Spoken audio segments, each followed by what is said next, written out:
Hello, my name is Sonali. I welcome you back to another episode of Around the World in 7 Days.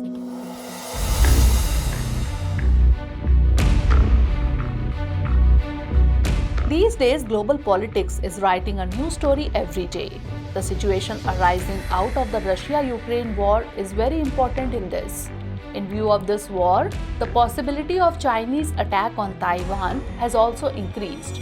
Along with Taiwan, other countries present in the South China Sea are also feeling threatened by China. This includes countries such as the Philippines, Vietnam, and Indonesia. China has challenged them on many occasions, whether it is to assert its authority over the entire South China Sea or to claim the territories of these countries. Although earlier also these Southeast Asian countries have been reacting to China's aggressive attitude, but now they seem to be in a mood to give a strong message to China. In fact, the Association of Southeast Asian Nations, that is ASEAN, is going to conduct a military exercise in the coming days. It will be hosted by Indonesia. The proposed exercise will be the first military exercise to be conducted by ASEAN. It is to be organized around the South China Sea, where China asserts its authority. It is worth noting here that the members of the ASEAN bloc have previously conducted naval exercises with the US but have never conducted military exercise as a bloc on their own. Therefore, the question is, why is the ASEAN group conducting military exercises? What does it mean? Are ASEAN countries uniting against China? Let's try to find out. Actually, the unity of ASEAN countries is being tested in the ongoing competition between the US and China in the South China Sea. In the competition between the two superpowers, it has often been tested which country is with whom. In this, Vietnam, the Philippines, Brunei, and Malaysia have disputes with China. China's claims in the South China Sea are considered responsible for this. It also includes parts of Indonesia's exclusive economic zone. Because of this, Indonesia is also unhappy with China. In view of the growing tension and uncertainty in the region, the ASEAN countries have agreed to conduct a multilateral security exercise. This decision was taken at a meeting of military commanders of ASEAN countries in Indonesia.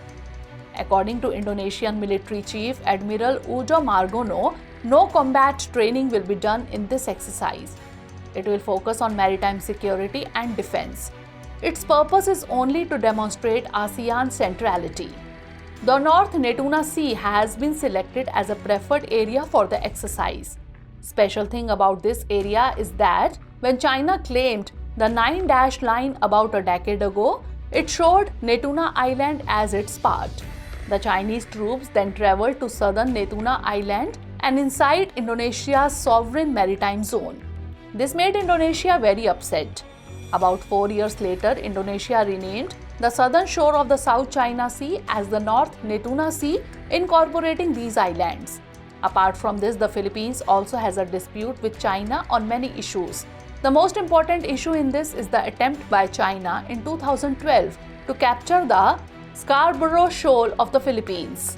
Apart from this, China is also building artificial islands in this area, which is a cause of concern for the Philippines. In fact, the ASEAN countries have been pushing for the completion of the long-awaited Maritime Code of Conduct with China, but China has been ignoring it. Apart from this, many members of the group have had differences with China in recent months.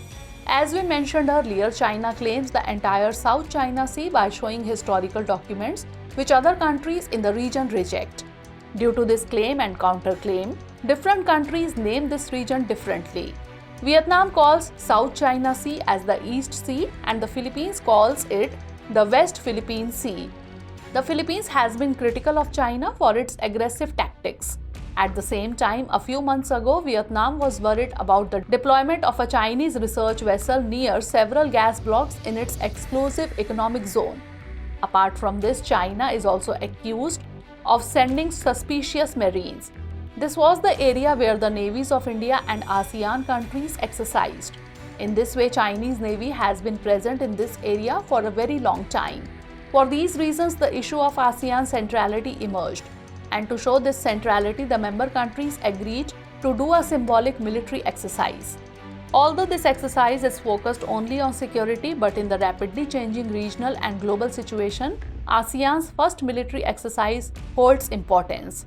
In view of the security of ASEAN countries, China remains a major challenge, and the group's engagement in war exercises could slow down the economic development of the region.